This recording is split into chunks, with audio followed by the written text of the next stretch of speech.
Perkenalkan, nama saya Indah Roring, mahasiswa Universitas Pembangunan Indonesia Manado, semester 5 dengan NIM 195421017. Saat ini saya akan menjelaskan secara singkat mengenai contoh-contoh kasus perdagangan internasional di Indonesia. Contoh perdagangan nasional, misalnya berbentuk sektor hasil jasa, misalnya jasa pembuatan alat-alat produksi. Sebagai contoh adalah beberapa produksi kapal dalam negeri seperti kapal pinisi. Perdagangan secara global memang banyak memberikan hasil positif kepada Indonesia. 3 kasus sengketa dagang Indonesia yang berakhir di meja WTO. Indonesia kembali terlihat dalam pertikaian dagang dengan negara lain.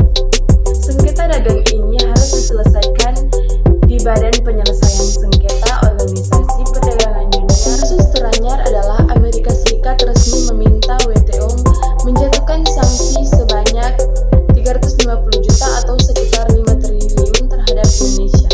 Pemerintah Amerika ini merupakan buntut dari kekalahan Indonesia pada sidang banding WTO November 2017. Dalam sidang ini, Indonesia dinilai bersalah karena menerapkan 8 hambatan non-tarif pada produk impor hortikultura dan hewan. Ini bukanlah kali pertama bagi Indonesia harus menelan kekalahan di WTO. Walau begitu, ternyata tidak sedikit kasus yang akhirnya dimenangkan Indonesia. Berikut ini di antara beberapa kasus tersebut. Yang pertama, kasus mobil nasional Timur dengan Jepang dan Uni Eropa pada Juli 1996.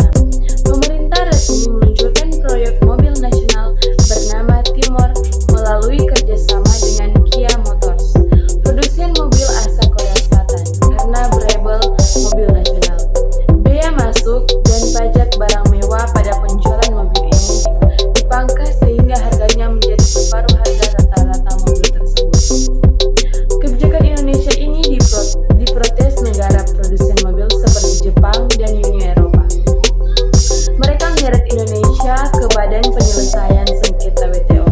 Indonesia kalah dan WTO memutuskan agar Indonesia mencabut kebijakan diskriminatif tersebut. Selanjutnya, nasib mobil nasional Timur bagai hilang ditelan bumi. Yang kedua, kasus biodiesel dengan Uni Eropa pada Januari 2018. Indonesia menang melawan Uni Eropa dalam kasus pengenangan bea masuk anti-dumping produk biodiesel. WTO memenangkan 6 gugatan Indonesia atas Uni Eropa. Beberapa tahun sebelum Uni Eropa menerapkan BMAD di angka 8,8% menjadi 23,3% pada produk biodiesel asal Indonesia.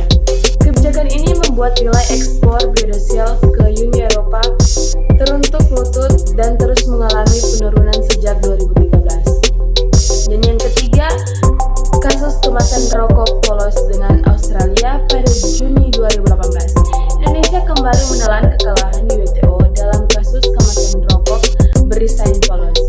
Indonesia beserta negara produsen rokok lainnya, Kuba, Honduras, dan Republik Dominika, menggugat kebijakan kemasan. Yang ketiga, kasus kemasan rokok polos dengan Australia pada Juni 2018 ini kembali menelan kekalahan di WTO dalam kasus kemasan rokok berisain polos. Indonesia beserta negara produsen produk lainnya, Kuba, Honduras, dan Republik Dominika, menggugat kebijakan kemasan rokok yang diterapkan di Australia tersebut. Australia memang menerapkan kebijakan itu untuk mengendalikan konsumsi rokok di negara mereka. Tetapi Indonesia dan 3 negara menggugat lainnya menilai kebijakan ini melanggar hak atas kekayaan intelektual dari produsen. Gugatan ditolak oleh WTO dan Australia menang. Sekian yang dapat saya sampaikan tentang perdagangan internasional, biarlah bisa menambah wawasan bagi teman-teman sekalian. Terima kasih.